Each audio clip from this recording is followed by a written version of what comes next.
So unfortunately rank queues are down, as you guys can see from this message over here at the top. And I want to take this opportunity to talk about what I experienced or how I feel going from bronze all the way to plat. And because I have accounts in Challenger and Diamond, I have every single elo covered, so I can safely talk about every single elo and share with you guys my opinion on each elo as I play through them.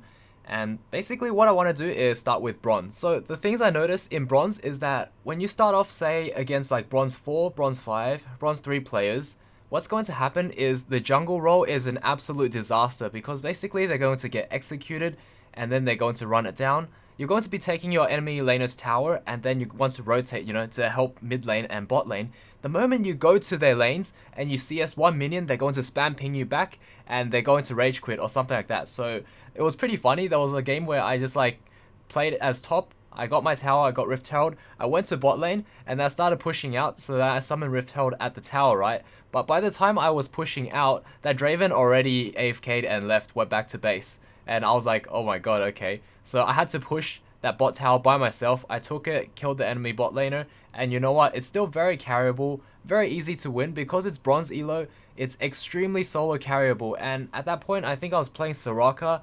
I was just playing anything works because as long as you know how to CS, you have basic macro knowledge, you can solo carry in bronze, not a problem. So there's really no excuse to stay in bronze elo if you watch enough of my videos and actually copy what I do, because there's like 100 episodes, so I went through almost every champion, I'd say over 60 champions I played throughout the series. So definitely do check those out because they're going to be very helpful if you're stuck in bronze. So besides the trolls, toxicity, and weak mental state, they have really poor macro, really poor decision making, really poor mechanics, just all-rounder, everything's really bad.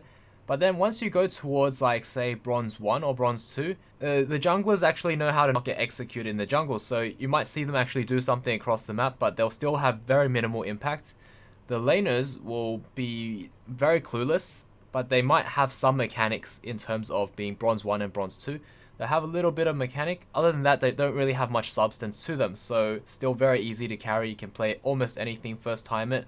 As long as you know what you're doing, you're going to carry, really hard. So as I was going into silver, what I noticed was their mechanics became really good. I'd say in silver, if I see a silver player in the first few levels of laning phase, I wouldn't be able to tell them apart from, say, a gold or a plat player, just because they know their mechanics. They actually are pretty good with the mechanics. But the thing is, in terms of those really small lane quirks, like getting that level advantage, that power spike, looking at summoner spells, the cooldowns, all of that, and just general knowledge of the enemy champion, they wouldn't know, but they will know how to cheese you. They will know how to play their champion pretty well. What I noticed in silver is they either cheese you really hard early just to get that kill and to snowball, or to tilt the enemy laner, because what I noticed in low elo, it's more and more prevalent as you go lower, is that if you're to beat someone in lane really early on, there's a high chance they're going to rage quit the lower elo they are in. So if you win early, you're going to get the enemy team to rage quit before any of your teammates rage quit, and if your teammates see that the enemy team has rage quit, they're not going to quit because they already know they got the free wins. So all you have to do is just win lane early in low elo and you're pretty much going to get someone to AFK.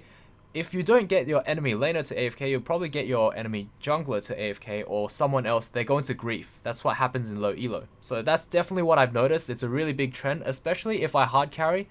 I'm going to get a lot of AFKs on the enemy team. That's just how it is. So yeah, the big advice I could give you is in silver, don't get cheesed early, and if you have some basic macro and you can CS well, you're going to be able to out CS them because they can't CS at all. You're going to get items, and then you're going to just straight up all in them and win. Maybe after your first or second back, because they didn't focus on CSing, they're focusing on trying to kill you the whole time, so you'll be up 20, 40 CS easily. And then you can simply free win off of that even if you've never played your champion before.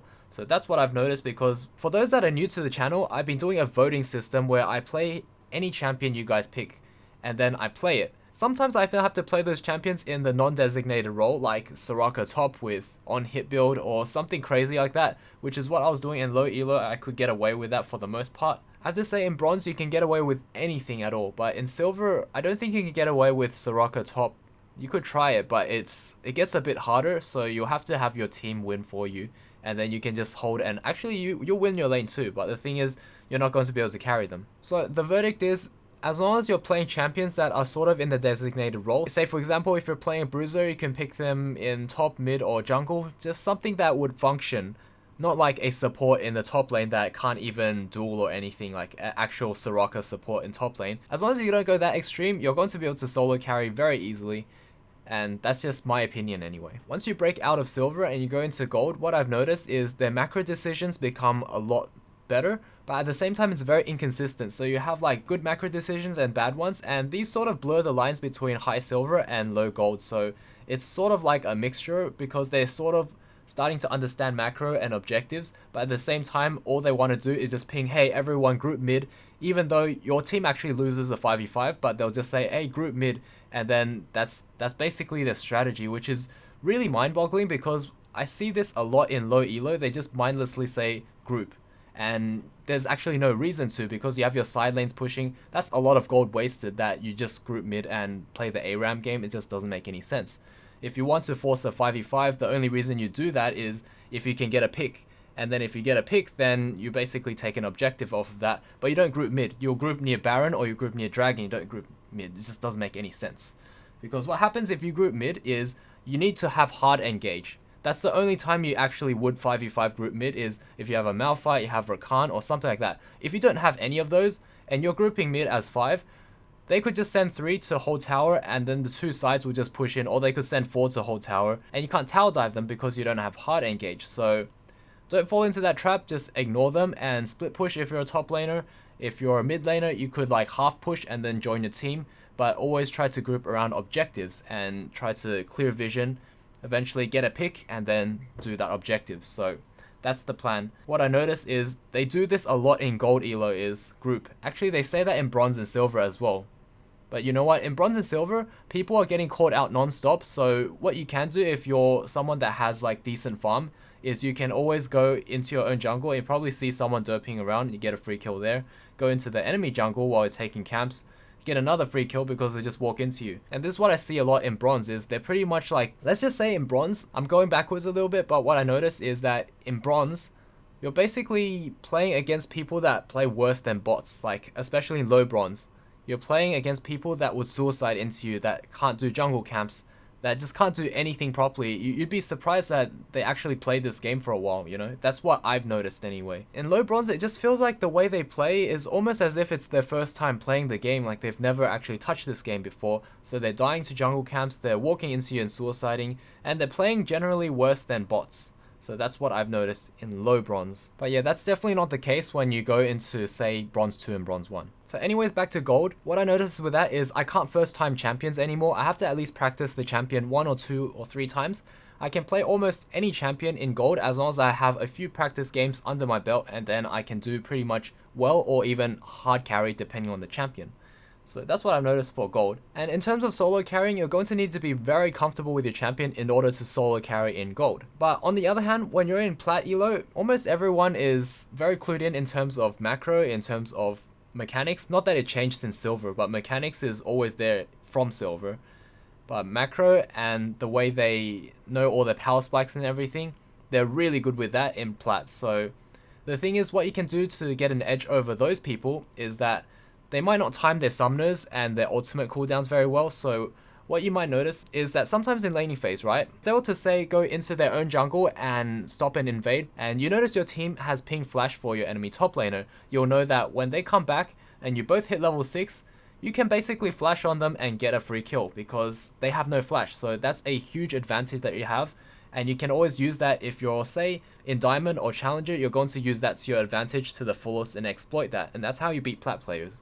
Because there's really like less and less things you can do to work on in order to beat people in plat. So those are the little tips and tricks that you can use to climb into diamond. So as you climb elo, the more consistent players become. Players are very inconsistent and they rage quit a lot, and they're just not very good in general when they're in lower elo. But as you climb higher, with the exception of Diamond 5, I have to say, when I'm playing on Diamond 5, it feels like I'm playing with silver players and bronze players. It could be the fact that Diamond 5 is the most commonly boosted elo in probably the whole market. So I'd say that could be the reason why, but also the fact that Diamond 5 is like a safety net. It's really hard for you to drop out of Diamond 5 until you lose like 10 games in a row. So they could have really inflated egos and think they're challenger when they don't even play like plat players. At the bare minimum, they play like bronze and silver. So that's the only exception I've noticed while playing through every single elo in this game. So in order to get out of plat elo, I'd say you have to be very comfortable with your champion and know how to play it at a pretty high level and know basically everything there is to know about that champion. Be able to outplay your opponents, know your power spikes, know your roams, your macro decisions, your win conditions, all of that, and you can get to diamond. And then when you go from diamond to challenger, that's actually something that even I struggle with because I had to one-trick Tryndamere in order to go to challenger. Otherwise, I'm hard stuck diamond. So if I was to play any other champion, probably at a diamond level or a plat level, but if I was to play Tryndamere, I can play him at a challenger level. For the most part, unless I tilt. So yeah, that is my insight on every single elo covered in this game. Hopefully you guys enjoyed this one.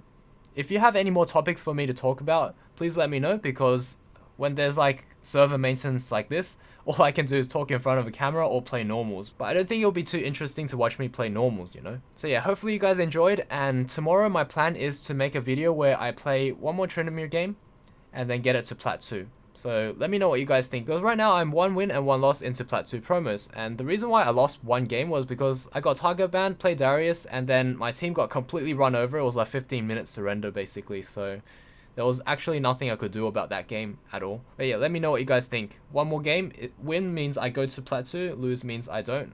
Should I keep playing Akali, or should I just play a comfort champion, get it to plat 2, and then I'll play Akali after that, the video after, so be the day after tomorrow. What do you guys think? Also, if there's any video topics, let me know down below as well, and then I could talk about it in the future. This is JC, I'll see you guys all in the next video. Cheers.